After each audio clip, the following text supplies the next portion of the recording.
10 mois plus tard, le vidéaste le plus fantomatique de la plateforme fait son retour. Aussi fantomatique que les performances de Ferrari et tout autant fantomatique que la triple couronne de Fernando Alonso, oui, je suis bien de retour.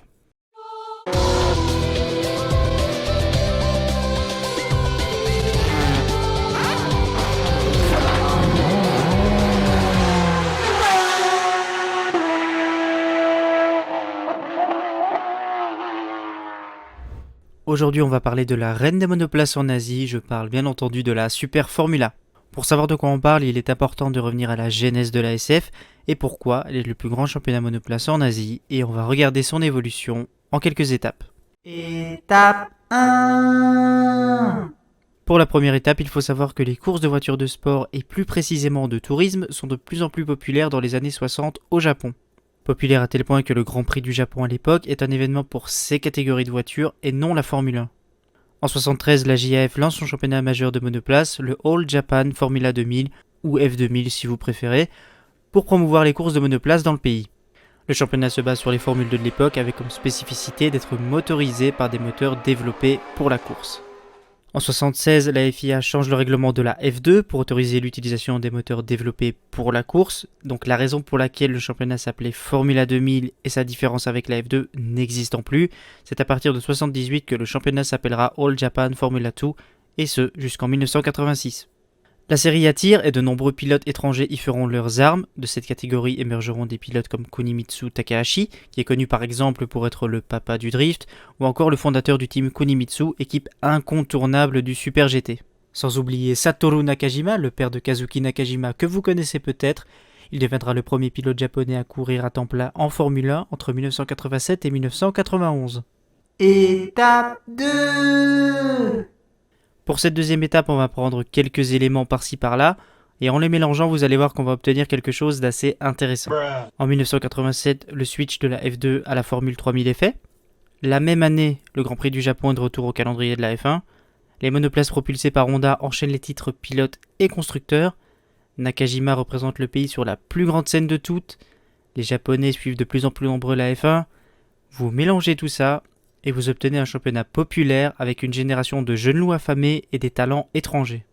Pour n'en citer que quelques-uns, voici au hasard à la louche Aguri Suzuki, Jean Alesi, Eddie Irvine et même en 91 à Sugo, Michael Schumacher vient faire une pige. Étape 3. Pour débuter cette troisième étape, nous sommes en 96 et la série s'appelle désormais la Formula Nippon, et ce jusqu'en 2012. Il faut savoir que les meilleurs pilotes disputaient généralement la Formula Nippon avec en plus un engagement en JGTC qui est le nom du Super GT de l'époque. En 97, Pedro de la Rosa sera sacré double champion du Japon après avoir remporté la Formula Nippon et le JGTC avec Toyota. Satoshi Motoyama et Richard Lyons feront la même chose quelques années plus tard, en 2003 et 2004. Alors parmi les pilotes ayant gagné le championnat que vous connaissez peut-être, on va retrouver Ralf Schumacher, les Français Benoît Tréluyer, Loïc Duval, ainsi que André Lotterer, Kazuki Nakajima qui l'a remporté comme son père, et même Tom Coronel en 1999. Et croyez-moi à l'époque, c'était pas lui qui nous suivait, c'était l'inverse. Étape et dernière étape pour finir la vidéo 4.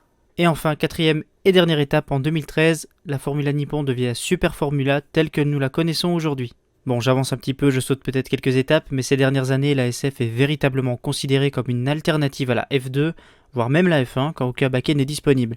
Stoffel Van Dorn, Pierre Gasly, Alex Palou, pour ne citer que ceux-là, ont bataillé férocement avec des jeunes et expérimentés pilotes japonais, cumulant souvent SF et Super GT. Mais ce n'est pas tout, puisqu'il existe une formule de promotion pour la SF, la Super Formula Light. Bon, grosso modo, c'est la F3 japonaise. Mais il existe aussi un autre moyen d'obtenir un volant en SF. Pour cela, il faudra remporter le championnat de formule régional américain. Vous obtiendrez donc une bourse de 600 000 $ et un volant dans une SF motorisée par Honda. Bon, ça c'est la partie histoire. Revenons un petit peu à l'actualité maintenant. La principale nouveauté de la Super Formula cette année est l'introduction de la SF23. Non, pas celle-là. Ici, on essaye de parler de voitures performantes. I'm just extremely happy. Can you tell by my face? Toujours construite par Dallara, mais à partir de matériaux biocomposites qui visent à réduire les émissions de dioxyde de carbone d'environ 75%. Le fournisseur de pneus Yokohama, lui, lancera son nouveau pneu de course, neutre en carbone, et fabriqué à partir de 33% de matières premières recyclées. Le châssis d'Alara aura lui de nouvelles améliorations aérodynamiques pour réduire l'air turbulent et promouvoir davantage les courses roue contre roue. Voilà, j'espère que cette petite vidéo sur la Super Formula vous aura plu, qu'elle vous aura donné envie de suivre la Super Formula davantage. Je vais vous mettre en description tous les liens pour ceux qui seraient intéressés de suivre la SF.